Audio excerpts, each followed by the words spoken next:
Good evening, everybody, and welcome to Competition Opened Up. This is part of the LTA Parents in Tennis 2023. My name's Kay Gilbert, and I'm from the tennis parents community. We're a Facebook group. We've got over 1,600 parents of players in the GB system. If you're not already a member, we'd love for you to consider joining. We join parents together in a peer-to-peer support group. We cover lots of different topics. We give you the opportunity to share ideas and your experiences and help you to decide for yourself how best you can support your child in tennis. We offer an alternative way for you to feed back to the LTA, and we also bring you live Q&As like this one. So thank you very much to the LTA for inviting me to host the session this evening. And a big welcome to three of the competition team that we've got with us tonight, Jenny, Amanda and Chris. Good evening to you all. Perhaps you'd like to each introduce yourselves and give us a brief introduction to your roles and responsibilities within the LTA. How about Amanda? Do you fancy going first? Yeah, perfect. Thanks, Kay, and good evening, everybody. So my name's Amanda. I work in the team. I've been at the LTA for 11 years, just over 11 years now. And my responsibilities are currently competition from a regional level down to a local level, and also disability competition. And as part of my role as well, I also work with supporting parents of competitive players. So I've been quite heavily involved in pulling together the content for Parents in Tennis Month and linking in with Kay to support on some of the competition related queries that come up on the Facebook group. So looking forward to hearing more questions tonight. Thanks very much, Amanda. Yeah, that sounds great. And Chris, would you like to introduce yourself? Hi, everyone. Chris Mann. I'm the competition support manager here at the LTA. Similar to Amanda, I've been with the LTA 11 years now, and I'm a tennis official out as well. My kind of key three focuses at the LTA are responsible for all of our competition systems, our competition measures, and the servicing and regulatory elements of competition as well. Thanks, Chris. And last but not least, Jenny. Hello, good evening. Jenny McAneny-Vincent, the new head of competitions here at the LTA. I joined the organisation in mid-August, so I'm about 7 or 8 weeks in now. I have moved over from British Triathlon, where I was there for 13 years as head of participation. So although a very, very different sport, some nice skill sets that and comparisons that I can bring from there. But also, more importantly, I played tennis as a junior for about 15 years, all through kind of junior competition, had very supportive parents, and also did my work experience with one of the county associations. So I feel like I've gone full circle, but I'm absolutely over the moon to be with the LTA, and I've very much enjoyed my initial few weeks. So great to meet you all. Oh, welcome, Jenny, and welcome back to tennis. In fact, it sounds like you're living proof that it's a sport for life in whatever form it takes. What have you noticed so far about the tennis world that's different to triathlon or that's particularly grabbed your attention? Yeah, thank you. So I guess my initial kind of first few weeks worth of knowledge or experiences has just been, well, firstly, I've been out to kind of 2 competitions. So I went out to see the National League finals, which I think was in my second week, and the 12 and under County Cup I was briefly able to pop into as well. So 2 very different competitions, and that's much my plan, is to get out before winter and see as much of different types, different levels of competition as I can. But yeah, my first few weeks, well, wow, what a welcome I've had, both internally and externally. The kindness and the passion that the tennis community has got has been unbelievable. And I'm not to say that wasn't there at triathlon, but definitely internal colleagues here at the LTA, their love of the sport, how much it means to them and how much they give to their roles has really been breathtaking, to be honest with you. I think that from the time of when I was a junior, as a player, you see one side of tennis, and definitely seeing it now from the other angle and everything that's behind everything that the competition team do, but the full organisation. It's huge, and actually within competitions, and my role and the team and what we do. There's such breadth, from looking at what we deliver now in terms of paddle competition, national, international, the great disability competitions that we deliver, all the digital skills, technologies, everything there, and how that all works. So yeah, it's very, very broad, but at the same point, I don't think we've reached our potential yet, and I see part of my role is to help us kind of unlock that potential and helpfully support and grow competition even further. Yeah, that sounds amazing. I'm really pleased that you've had a warm welcome. And, one of our goals through the parent group is also to get parents to play a part in the tennis community, as well as being the customer of coaches and the customer of competitions. So yeah, really great to hear that there's passion in the driving forces in the LTA in the same way as there is in the grassroots. So I think we should probably start with a question for Chris, something that perhaps a lot of parents here will be interested in. Obviously, we've got parents with children at different levels in the sport and different age groups, but hopefully most people now, Chris, have heard about World Tennis Number. Could you tell us about this rating system? Just give us a little bit of an overview. Totally separate from the ranking system, of course. And for anyone who isn't familiar with World Tennis Number, can you briefly explain to us what it is and a little bit about the journey so far that we've had with it?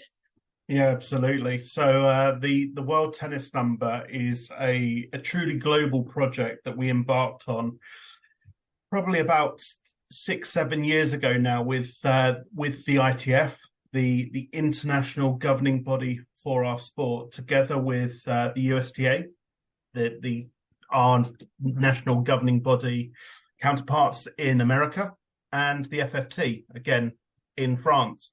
And together, 3 Grand Slam nations working with the ITF have created a new rating system which replaced our old rating system, where there was quite a bit of dissatisfaction.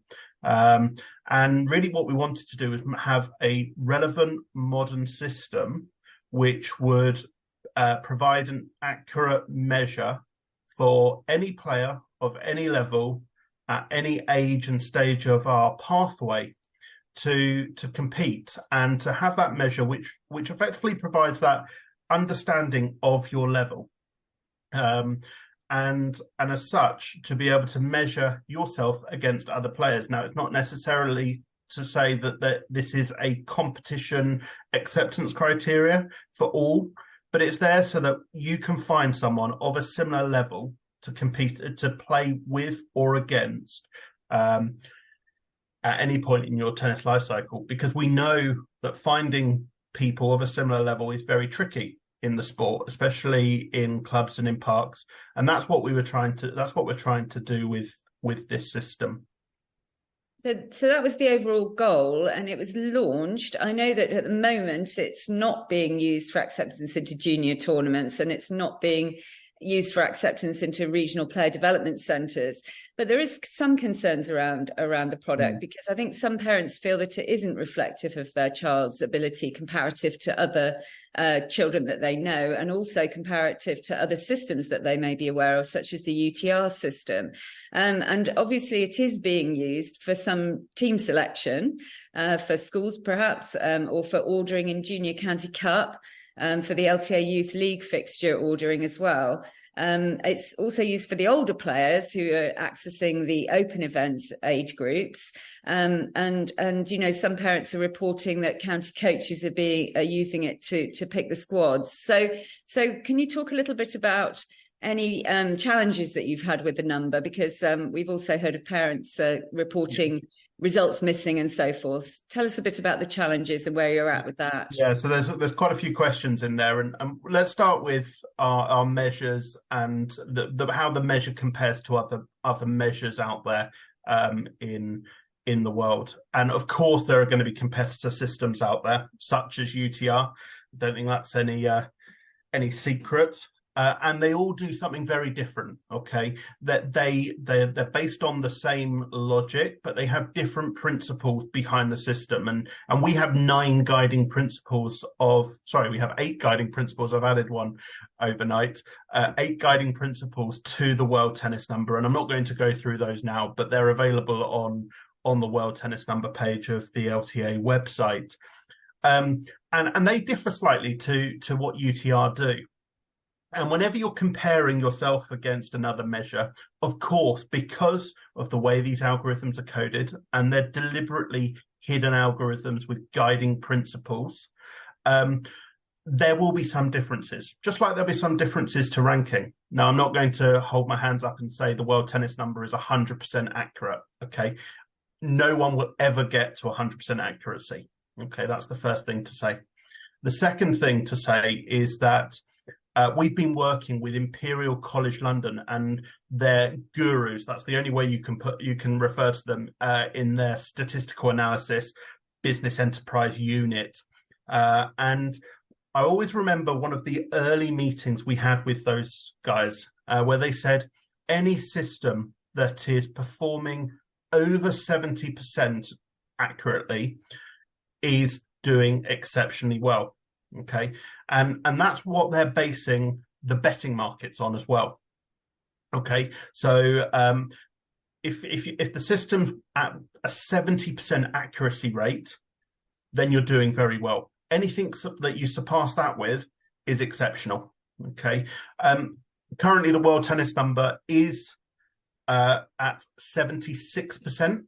Okay, we had set of recent stats to say it's performing at 76% by the Steerco, which is great to see. Okay, but we know there's more to be done, and you know, as a steering committee, you know, remember this isn't the LTA creating the algorithm, but we are one of 4 partners as part of this. We will continue to monitor the algorithm, and we will continue to suggest changes to the algorithm that will help. Now, please don't ask me to tell you what the algorithm is, because the maths inside the algorithm is so complicated I barely understand one line of it. But what I would say is we are working to make sure that algorithm is as accurate as possible for all. Now, when you say we, you're talking about a committee across many countries, and also indeed. The number is being used by very many countries. Are all of those countries having similar technical problems than perhaps you've had?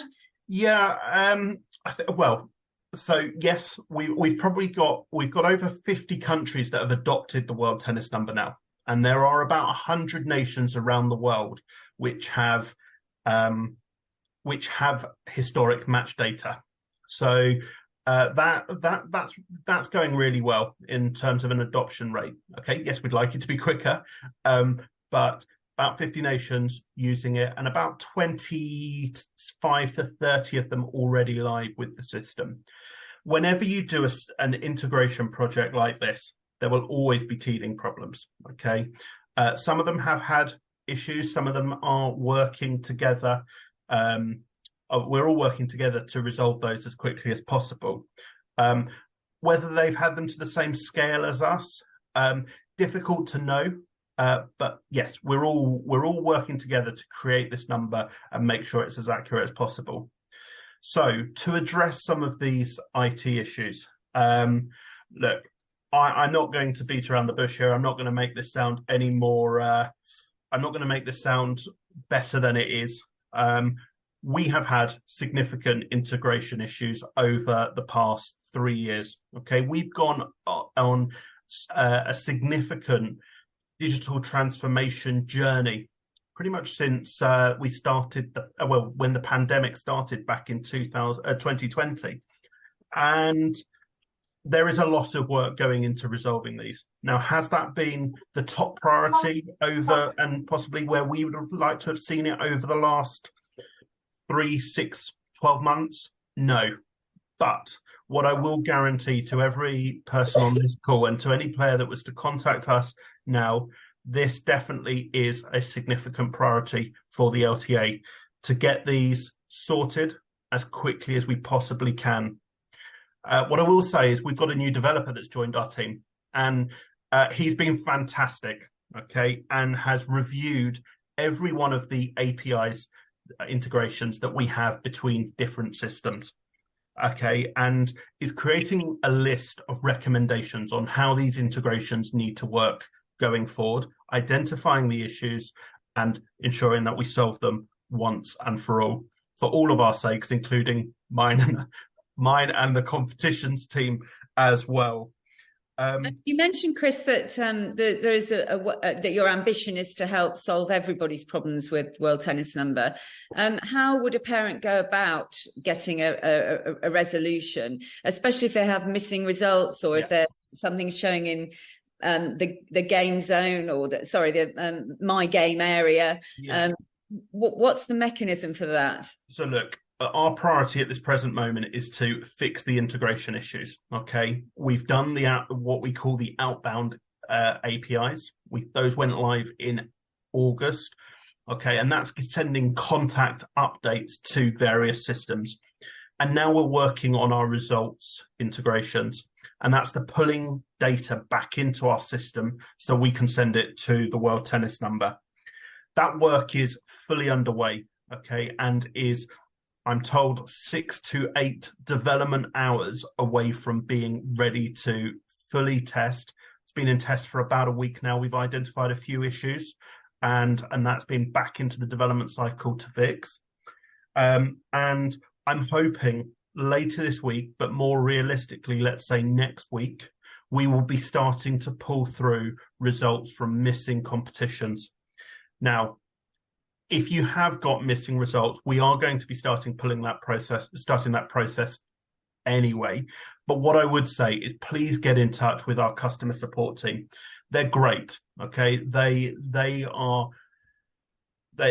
go through so many queries on a weekly basis, and they're a fountain of all knowledge, okay? Yes, it's no longer an email address. Yes, there's no longer telephone so that you can pick up and speak to someone direct, but we've got a support center which has an inquiry form, and if you Google it, there is a direct link to that inquiry form. Okay, put the create the draft back contact form and provide us with the tournament codes of those results.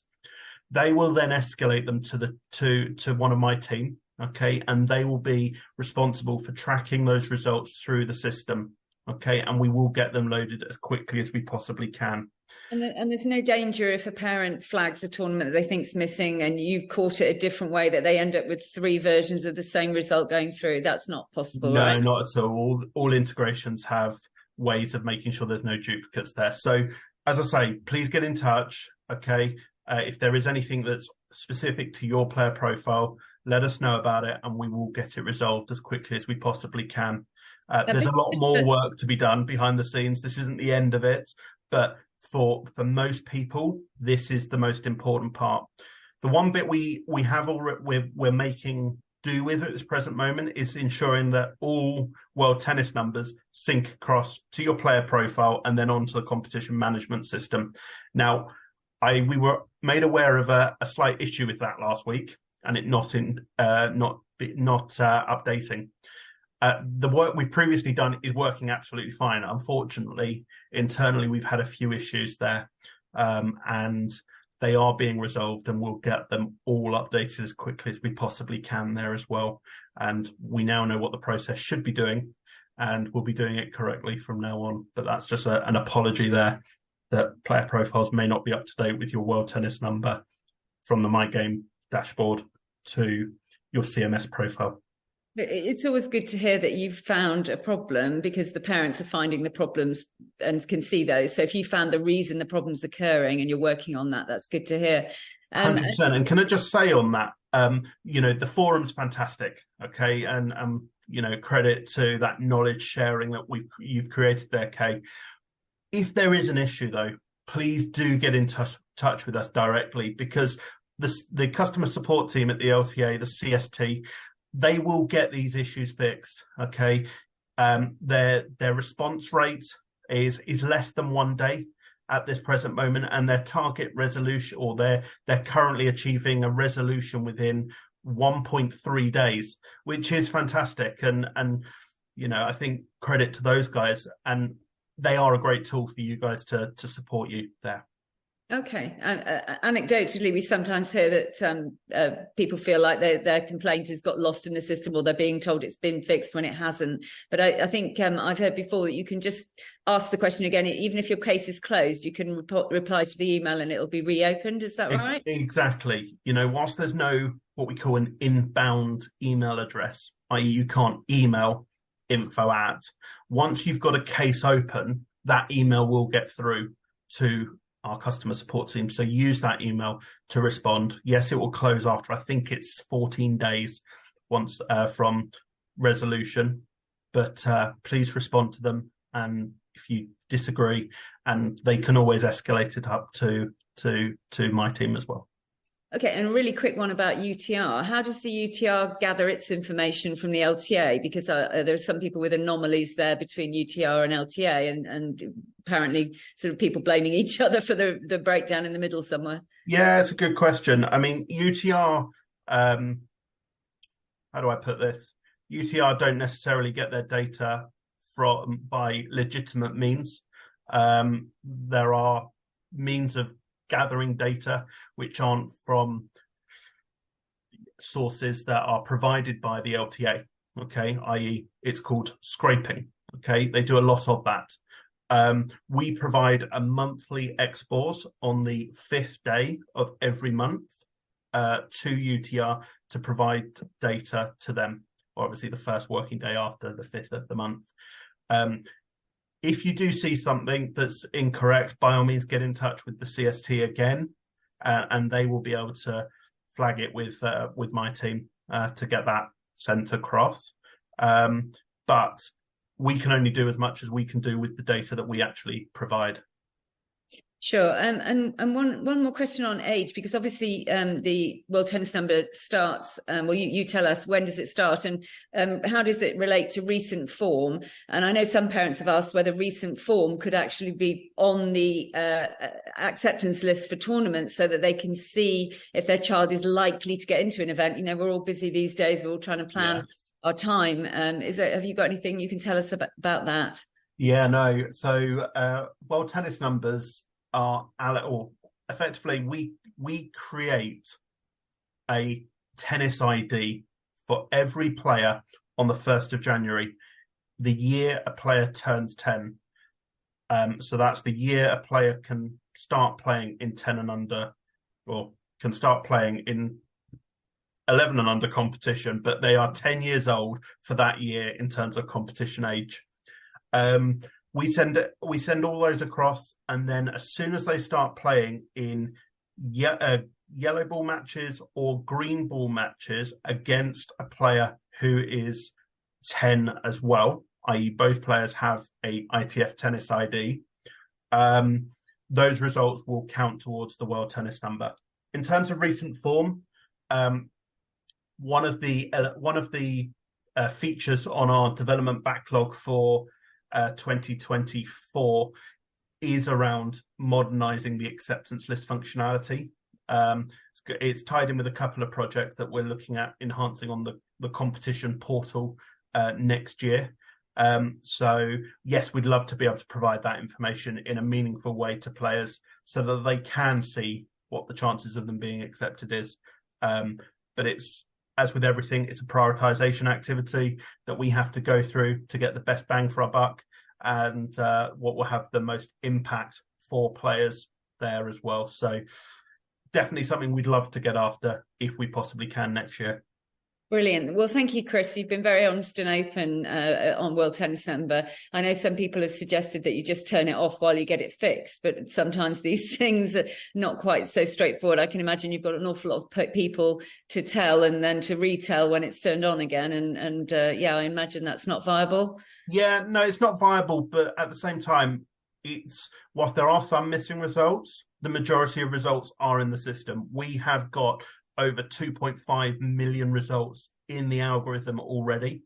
So yes, there are some missing results, but we're probably looking at 1 1% of results that are missing. And as I say, we'll get those on as quickly as possible. And the accuracy ratings speak for themselves as they are. So it's not as simple as that. And that would be a move that would be taken what do I want to, how do I want to put this? We won't be taking that move. We won't be making that move lightly, And it's okay. It's not, I don't believe it's the right time to be turning the system off and restarting it. Okay. Chris, thank you. Have a rest. That's brilliant. I think it's time we interrogated Amanda, perhaps. So welcome again, Amanda. I'd like to ask some questions. I know that there's an awful lot of data analysis goes into deciding what tournaments you run, where to run them. Can you remind us what factors you consider? Because sometimes parents talk a lot about not being able to find tournaments that are the right grade for their child or near enough to them. There are complaints about all the grade 3s being on the same weekend, hard to locate grade 6s. What's the method behind? Tell us about the job that you do. Yes. Okay. Well, I suppose it's quite a big job, so I'll try and break it down, Kay, and give the right level of information. I think probably the first thing just to mention is that we split our competitions into probably two kind of key areas. There's LTA staged competition, which is competition that is directly delivered by the LTA. So that's normally the Winter Regional Tour programme that happens from September to March at indoor venues. And then also our kind of national and junior international competitions. There's then LTA approved competition, which is more us enabling rather than delivering. So we're enabling referees and competition organisers to deliver their competitions, and we're kind of approving them. They obviously have to run them in accordance with our LTA competition regulations and agree to doing a certain number of things. And then we approve them to run that competition. In terms of the planning process across all competition, we do like you said, a great amount of kind of data analysis. So we look at the player base, the number of players of each age group and the standard of those players and where they're based across the country. And then what we try and do is then match the provision of competition by grade to those age groups and the location of those players. So, for example, I plan the Winter Regional Tour programme. So when I'm looking at venues for that programme, I will look at how many age group events we're going to have per rotation. So that's per weekend. So how many 9 and under boys events we need on that particular weekend to cater for the number of players that we feel are competing at that level. And then I'll also look at where those players are across the country and then try my hardest to find venues in those areas. That's the bit, there's a slight caveat there in that, especially with indoor venues, obviously it's not that easy to come by indoor venues that will give up all their court time at the weekend. So we try and match as best we can to the player base so that everyone has fair access to those competitions. When it comes to LTA approved competition, again, we look at that probably on more of a regional level for our grade 4 and 5 competitions. So that's supported by our competition development partners, and we have one of those in each region across the country. But again, they'll look at the number of competitions they think are needed by grade, by age group across their region, and then they'll try and match that to the provision accordingly. But again, the caveat there is that we can only approve as much competition as there are organisers and venues that want to deliver it. So whilst there's some science involved, we obviously also have some limiting factors in terms of venue availability and referees and organisers that we have to try and overcome. Yeah, I can imagine you don't want to cannibalise your own market, if you like, if you sort of hold too many tournaments at the same time in the same areas. And equally, I think we've had a conversation before, haven't we, about if you hold too many tournaments in a certain area where there aren't many players, those players can be sort of falsely inflated in their rankings. Is that? Could you explain that a bit more, perhaps? Yeah, exactly that. So there's a number of things, obviously, especially lower down the grading system, we try and put on more provision in an area, because especially if you look at grade 5 competitions, so that's what we call local tour events, we obviously want those to be very close to where a player is living or where they're normally playing their tennis, so they don't have to travel too far. And as we move up the grades, we probably have fewer of those competitions per region. But again, we have to make sure that we don't put too many in an area where there are fewer players, because obviously then more players will get access to that competition that maybe aren't of the appropriate level. So it's a fine act, I suppose, between diluting competitions, but also making sure that you're kind of getting the right level of player into the right tournament. So if your child is starting to play in grade sort of 3s and then into 2s, the truth is the pool of children that you're going to compete against are going to be more geographically spread. So perhaps one thing parents could think about doing is trying to persuade more people in their area to play tennis. Yeah, definitely. And I mean, more people playing would help us at all levels, and definitely mean that the more people that are playing and the more people that are competing, the more competition we can provide. And then obviously that creates more opportunities for everybody. Obviously, it stands to reason that as you reach grade 3 and then move into grade 2, which is national level competition, there is going to be more travel time involved. And often that will be for certain people. I'm sure certain people in the country, depending on where they're based, sometimes feel like they're the ones that have to do all the traveling. But again, it's trying to balance out where the players are, plus where the venues are that we can get court time from. Okay, so if someone feels like, well, there's loads of tournaments in the south and you don't bother putting them on in the north, excuse me, there is a science behind that. It's not an ambition to sort of over-service a certain part of the population or anything. No, it's kind of, I suppose, you could almost liken it to a sort of supply and demand thing. It's trying to put enough competitions where there are more players, but also making sure there are opportunities everywhere. And generally speaking, with the Winter Regional Tour programme, there will normally always be one event or one competition per region, per age group and gender on each date. I appreciate the challenges with that you could be in the north and it still could be a 3-hour or 3.5-hour drive time, even though the competition is in your region. So yeah, it can still be challenging. What about children playing up into different age groups? I know a lot of people talk about, excuse me, I've got a frog in my throat. People talk about chasing ranking points and having children play in tournaments perhaps that are much lower for them or in different areas. Could you talk about that for us? Yeah, I mean, we obviously hear a lot about players playing up to try and get more ranking points, almost trying to play the system. So maybe a 14-year-old always playing in 18 and under competition, because if they do well in that, they'll get more ranking points than if they competed in their own age group. So we have been asked if we're reviewing play-up rules, etc., things like that. We are always looking at our systems that we have in place and just making sure they're fit for purpose. One of the reasons that we did introduce that option for players was that, for example, we talked earlier on about players that might be kind of based in some of the extremes of the country. For example, there might be a female player who's 12 in Devon. If she was to play in a regional tour in her own age group one weekend, she might have to travel 3 hours or 3.5 hours out of her region to get some competition.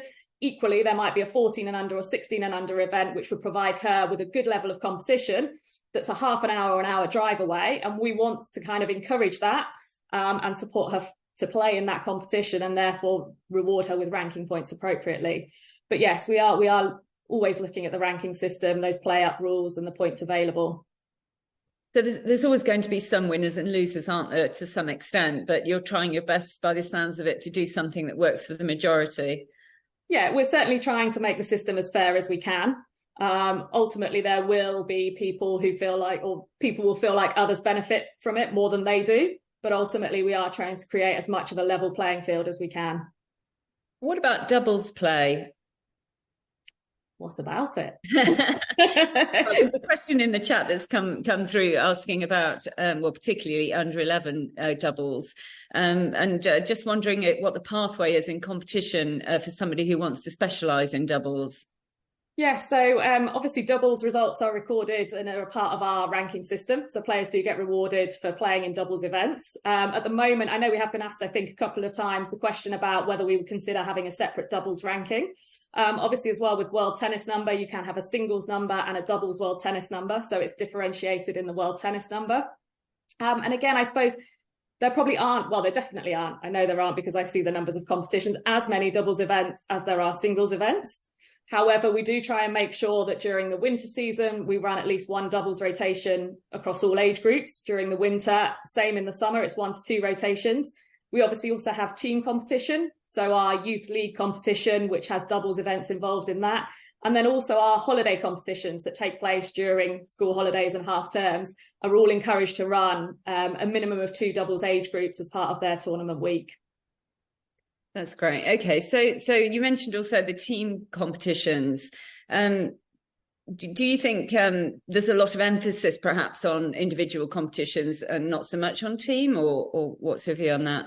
I know parents suggested that as one of the questions. Yeah, we do. We often get asked why there isn't more team competition. And I think there is team competition available out there. So our youth league for the summer season that we've just had, that covers teams from 8 and under up to open players, and we had nearly 25,000 players taking part in that competition. So that's a huge team competition. Obviously, there is some reliance upon the venues in order to enter those teams and get teams competing locally. And actually, I think this is a really great way that parents can get involved. Often it falls down to whether it's the coach or one person at a venue to be in charge of teams and entering teams in those league competitions. As parents, it'd be brilliant. I know we all have a lot on and there's always loads to do, and you already have probably 10 WhatsApp groups for school things, etc. But if you're ever able to support your child's venue by offering to be the captain for one of those league teams, then that can make a massive difference. The other thing I think it's worth mentioning is always that competition doesn't always have to be part of a formal tournament. There's a lot that players can get out of playing practice sets, practice matches against other players at their venue, and playing doubles can be part of that. So it's great that people are kind of asking us to provide these opportunities, but equally it's also great for players to go out there and kind of spend some time at their venue playing friendly matches and sets, and that you can learn a lot from doing that. And of course, you can still report the scores in for World Tennis Number. But somebody's asked no points awarded for junior mixed doubles events, though. Is that right? That's right. Yes, that's right. At the moment, that is correct. Yeah. Okay, perhaps something that could be considered as an appetite for it. And again, something though potentially as well, something that could be for fun. Dare I say it? So opportunity. To play without pressure and without it kind of meaning anything, and just to kind of get on and enjoy playing tennis. Okay, no, that's good to hear, because we often hear about the rat race of collecting ranking points. So it's nice to sort of take that different view, and that the children can actually just enjoy the aspects of competition that help them to learn the game better, because we all know if you just have coaching, you're not really learning the whole of the sport because of all the decision making, but you don't have to necessarily be climbing on a ladder and chasing ranking points necessarily. Amanda, sorry, another one for you, I think, but you tell me. Age group breaks. So that at what point do you move on into the next age group? We often have parents talking about the fact that their children would really like to be playing with children in the same school year, particularly when they're starting out in tennis. And I know there's a theory that the age break at the moment is done on calendar year, because that fits in with the performance structure at ITF level. Can you tell us a bit more about that? Yeah, I can. Those parents and players that have been involved in the game for a while will probably remember that we changed competition age groups 2018, or off the back of a competition review that we did in 2018. I'm looking at Chris, he'll tell me if I've got the exact date wrong, but there we go, a thumbs up. So yes, we changed competition age groups then to be based on a calendar year. So a player's age on the 31st of December that year determines the age group that they play in for that calendar year. Now, we've looked at all manner of systems, and as part of that review, people who were around before that will remember that we used to have 2 seasons. We also looked at whether we should do it based on school year, and also some people as well say, why don't you just do it based on the age on the day of the competition? Which would be fine in theory if all our competitions lasted for 1 day. But some of our competitions are spread over the course of 2 or 3 days, or even over a tournament week. So you might have a player who's changing age group midway through an event. We also wanted to try and make the system as simple as possible to understand. And yes, it does match with the system that's used for junior international competition and on the performance pathway, but that for us was a benefit in that, again, there's some simplicity there. So otherwise players might get used to using one competition age group system, and then if they move into competing in more performance-based competitions, have to get their head around a different system, or be competing in one age group domestically and another age group internationally. So after a lot of kind of reviewing all the options available, we settled on using a calendar year. But I know it won't suit everybody. And we also know from kind of some of the conversations we have with other sports, it's a challenge that every sport has. Where do you draw the line? But we have to draw the line somewhere. And so we use the 31st of December and a calendar year. Well, it's nice to know that lots of thought has gone into these decisions, because sometimes I guess parents think it's just a crazy thing, and they're not perhaps seeing the bigger picture and the consideration that's gone into it. So thank you for explaining that. Giancarlo, I don't know whether you're on the Zoom tonight. You've submitted a question that you wanted to ask, but I can't see your name. Do feel free to come off mute if you're there. But I'll ask the question for you. Giancarlo wanted to know about how to manage the emotional baggage and the pressure that comes with competing. I guess, we all are aware there are 4 aspects to learning tennis: the technical, the tactical, the mental, and the physical. How involved do the competition team get in the emotional side of competing, if that comes under mental skills, I guess? Yeah, definitely does. And I suppose directly, we're not there to advise kind of players and parents on how to deal with the mental aspect of playing in competition. But what we do look to try and do is through we work very closely with Dr. Sam Thrower and Professor Chris Harwood, who are sports psychologists and experts in their fields. They've done a lot of research in this area. And we work very closely with Chris and Sam to try and provide a programme of support for parents of competitive players. We run regular 1-a-month competition parenting workshops, which support parents with how to communicate with their child before, during, and after a tennis match, because that can often be one of the toughest things. What do I say to them? What don't I say? How do I kind of help them through that?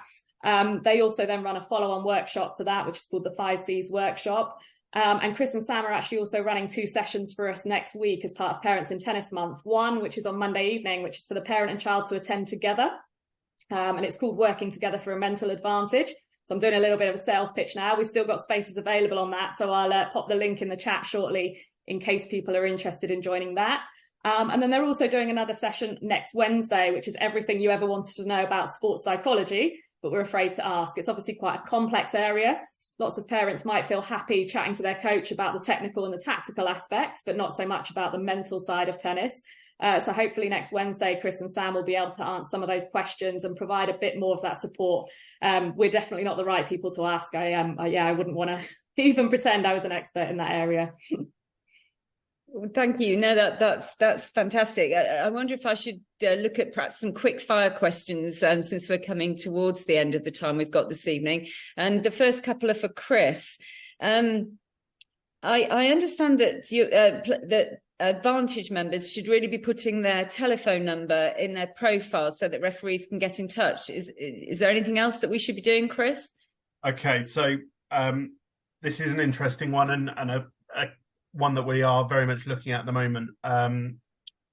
If you haven't got a contact number on your LTA Advantage profile, or a referee tells you that you haven't got one, please contact the customer support team and they will make sure it's added.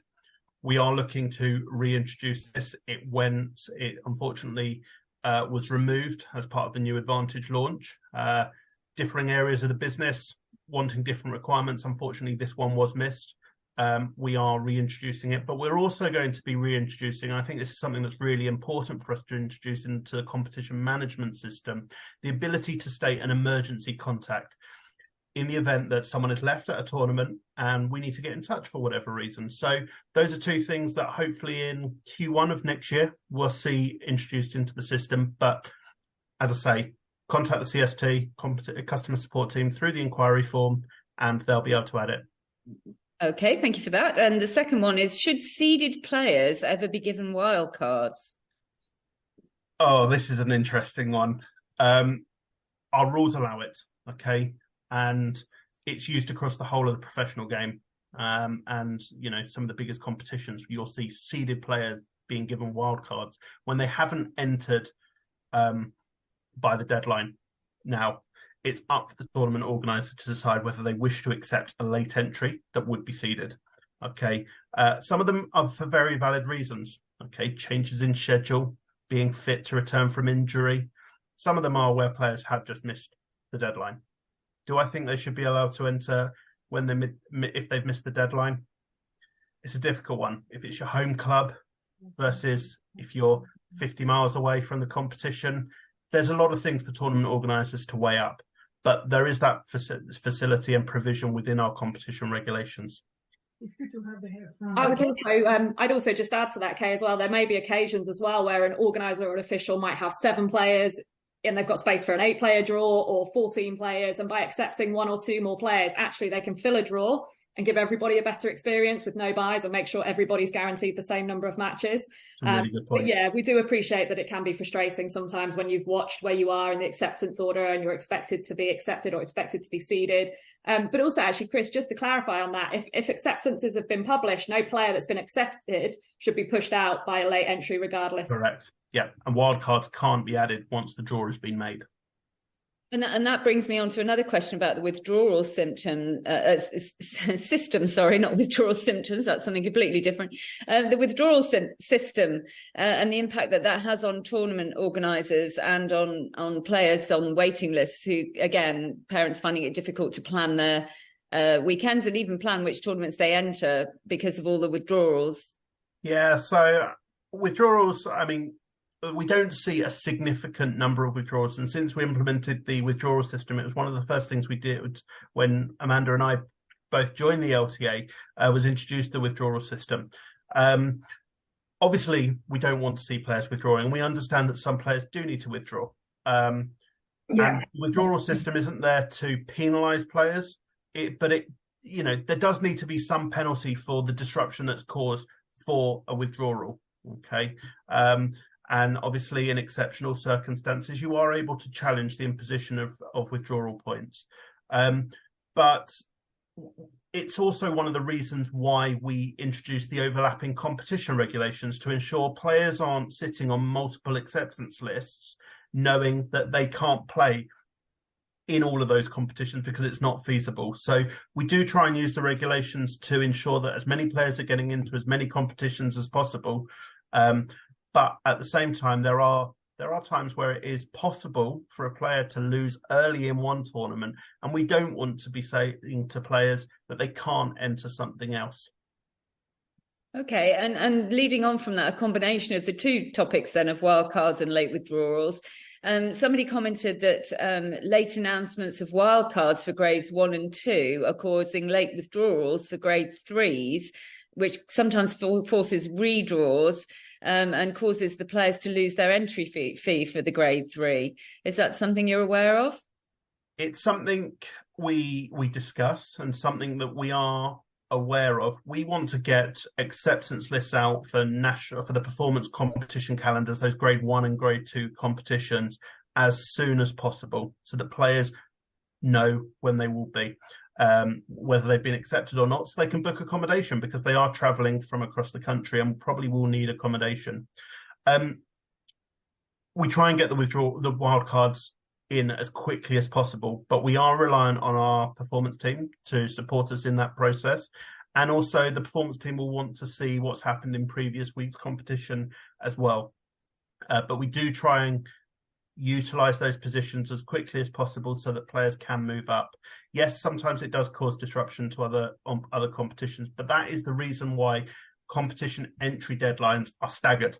So grade 1 and grade 2 competitions close and the withdrawal deadlines are before the grade 3 competitions, and likewise for the 4s and likewise for the 5s. So hopefully we're supporting everybody as much as we possibly can there. Okay, great. Thank you for explaining that. Amanda, a quick one for you. Will the rewards scheme for LTA youth be extended to yellow ball? Oh, I'd love to answer that one so that Chris doesn't have to answer yet another question, Kay, but I'm afraid that LTA Youth Compete Rewards is very much his domain. So okay, back to you, Chris. I won't say anything. You know what? I'm actually happy to take that one. Thanks, Jenny. Great. Thank you, Jenny. To be honest with you, we're actually reviewing LTA Youth as a whole at the moment, in terms of everything it's about, the resources, compete rewards, and that's really just because it's been a couple of years since it's kind of been brought in, and we just want to kind of, we constantly review lots of different things, but as part of that review, the compete rewards will be a big part of that. And kind of what we'll be looking at is how many people have actually received rewards, so kind of gone through the different parts of that, what the feedback's been. You can imagine there's obviously a big cost to the LTA for those incentives as well, so making sure that we can actually just continue to sustain that element of things. So all of those things will be looked at, and that yellow ball piece will be looked at within that review. We're actually part of that speaking to competition organisers, some parents, coaches. We're looking at what the other governing bodies in other countries for tennis do as well, and also looking what other sports do. So it's quite a big piece, which I had a 4-hour meeting about today. So that's why it's on the tip of my tongue. So yes, it's something that we're looking at, but I'm afraid I can't give the final answer at this point. Thank you. No, that's great to hear again that these things are being considered and we're not all just sort of sitting in a vacuum here. But one of the parents has commented in the chat here that on the comments that we've been making about chasing ranking points, and makes a very good point, Jamila, there, that you know, really it's the only way that the system is set up for parents to be chasing ranking points in order their child could get to the next level.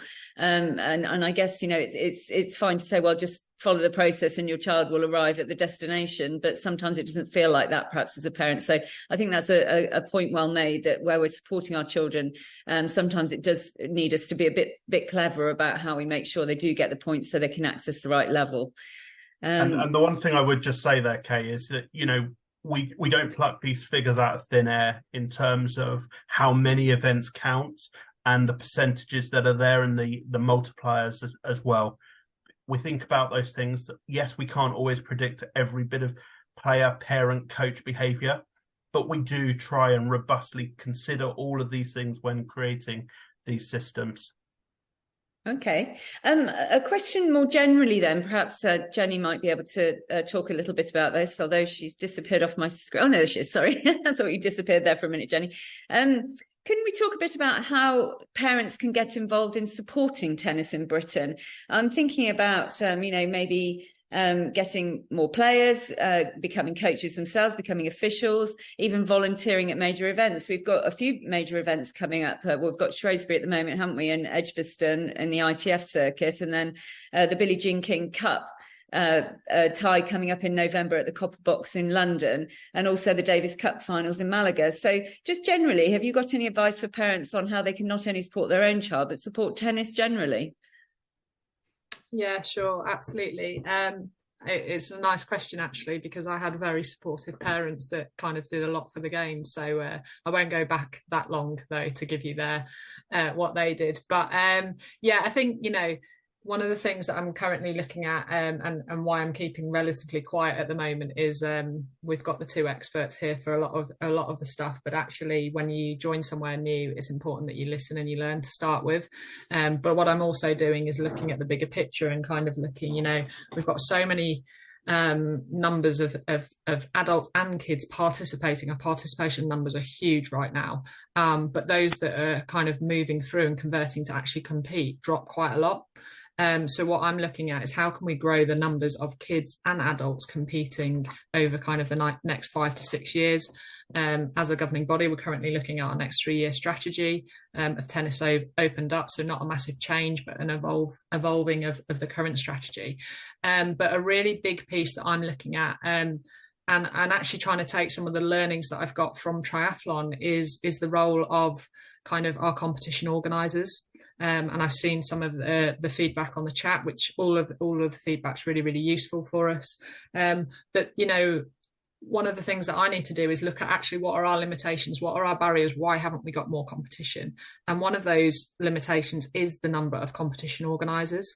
So people that are willing to give up their time to help put on tournaments, activity, team challenge, local tennis leagues, match plays, become referees, go on the officiating pathway, activate our parks. All of these things help us to be able to provide more provision in terms of competition, but also provide more opportunities to get kids and adults competing. So there's absolutely kind of loads of different roles, loads of opportunities to kind of help us. And yeah, definitely that competition organizer piece and the number of referees, things like court supervisors, all of those things are a crucial part. One of the things we've been talking a lot about internally is just how much we ask our coaches to do.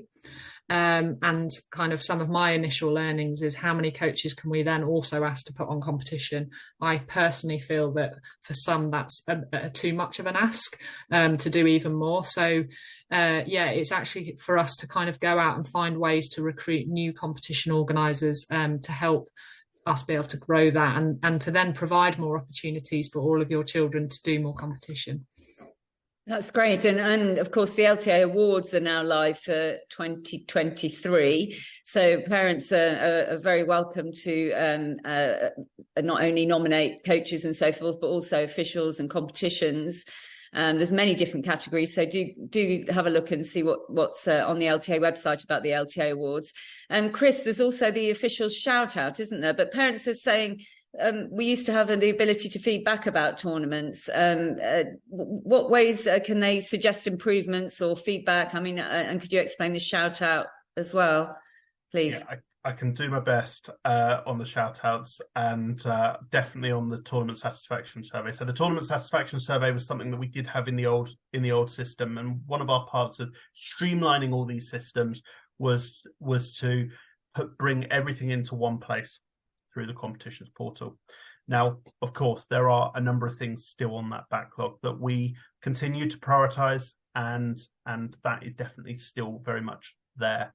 But there are always ways to provide feedback, by all means, directly to the competition organizer, if you feel comfortable with that. And in any case, in terms of any complaint and in line with our complaints policy, you should go and address that with the competition organizer or official to start with, the referee.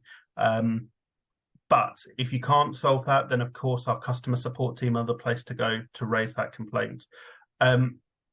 We do want to hear from you, and if you've had a great experience at a competition, or you want to recognise one of the officials for what they've done, there is the official shout out process, a very simple form to complete. And those are forwarded on to our officials as a way of rewarding and recognising them. And we have a monthly email with a lovely dressed up collection of all these shout outs to recognise and celebrate those successes in the previous month. Fantastic. Thank you for explaining that. And I think Amanda's put the link onto the chat as well for anybody who wants to look there. And in fact, some of the questions we've been asked tonight, we haven't covered. They don't necessarily come under the competition team. So questions about balancing appropriate amounts of tennis squads versus one-to-ones and competing, and also selection for county. These are things that you can find out the answers for from the coaching team. I don't know whether anybody wants to add anything to that about the other questions that we haven't covered. But yeah, those mostly came under, I think, the coaching teams, didn't they, Amanda? Yeah, I think that's right. I think probably the areas that people ask questions on that you kind of group that we haven't covered tonight were about programming. So number of hours of squad sessions versus individuals, adding in any strength and conditioning work, etc. So the best port of call for those questions is definitely your coach or the coach at your venue where your child is playing. We also had questions about mental support, which you mentioned to me earlier on, Kay. So we've popped all the links for those upcoming sessions with Chris and Sam. And then I think there were some world tennis number questions that we've covered. And I think that was generally it for our questions that were submitted in advance. Fantastic. Well, I'm delighted to say that the tennis parents community have got our next Q&A lined up, and this is breaking news, never announced before. Matthew Morrissey, who is the LTA's officiating manager, will be joining us on Tuesday, the 28th of November from 7 to 8 p.m. To discuss the role of officials in junior competition. So if you'd like to join that, do join the group on Facebook, and then the links will be shared nearer the time. But that will give you the opportunity to ask further questions about officiating and how that world works, and even perhaps how you could become an official if that's something you'd like to consider. Well, many thanks to everybody at the LTA who's given up their time this evening. Really appreciate it. Appreciate you being so open and honest. Is there anything else you guys would like to say before we close for this evening? I think I'd just like to say thanks to UK for hosting us this evening and for putting the questions to us, and just like to reiterate, I suppose, that you and the competitions team kind of have a very frequent level of contact. So we want the parents to know that if there is feedback coming through the group, if they're sharing thoughts with you, like Chris said, obviously if there's instances we need to know about, make sure they're coming via our customer support team. But it's just, I suppose, a reassurance that we are listening and that the feedback doesn't fall on deaf ears, and it is really useful for us to hear everybody's thoughts. And it's really important to us for us to help shape the kind of the competitive pathway and the programme that we offer. No, thank you. You're welcome. I've enjoyed it very much. And thank you to everybody in the audience tonight who's put some interesting comments and questions on the chat. And do join the group and continue the conversation. But for now, thank you very much, everybody, and have a great rest of your evening. Thanks, everyone.